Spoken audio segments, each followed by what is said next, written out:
It was just howling like the craziest howl I never heard in my entire life. It was like a tornado that lasted for 7 hours.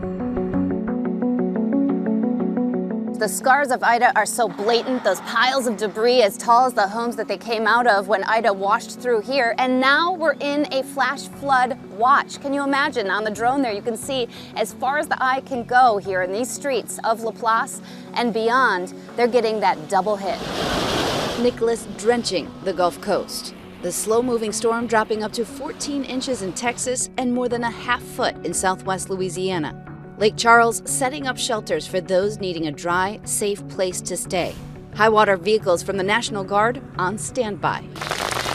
Heavy rain flooding some streets in Baton Rouge, cars underwater. The storm making landfall early Tuesday south of Houston near Matagorda Bay, Texas. The powerful storm surge covering roads and carrying this RV across a river. Gusts up to 95 miles per hour tearing this roof off a car wash, crashing into vehicles below, and ripping this roof off in Matagorda Beach. Southeastern Louisiana still picking up the pieces from Hurricane Ida. More garbage to come to the street and still a lot more damage to be taken care of.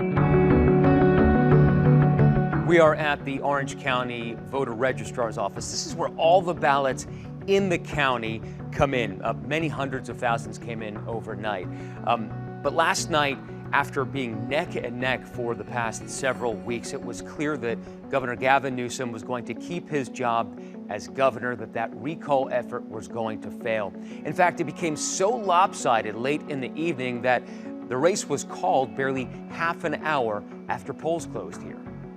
4 months after a grassroots Republican petition to remove him from office gained nearly unstoppable momentum and rattled the Democratic Party, Gavin Newsom is keeping his job as governor. I'm humbled and grateful to the millions and millions of Californians that exercised their fundamental right to vote. The victory seemed a resounding affirmation of the COVID restrictions that led to the recall in the first place. We said yes to science. We said yes to vaccines.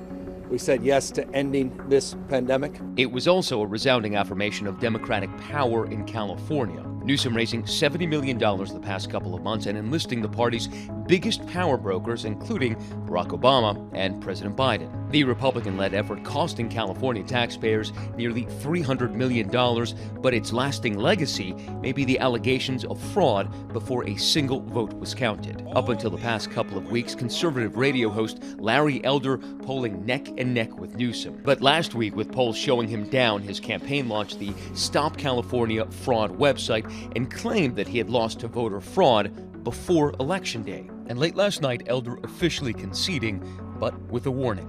Come on, let's be gracious. Let's be gracious in defeat. We may have lost the battle, but we are going to win the war.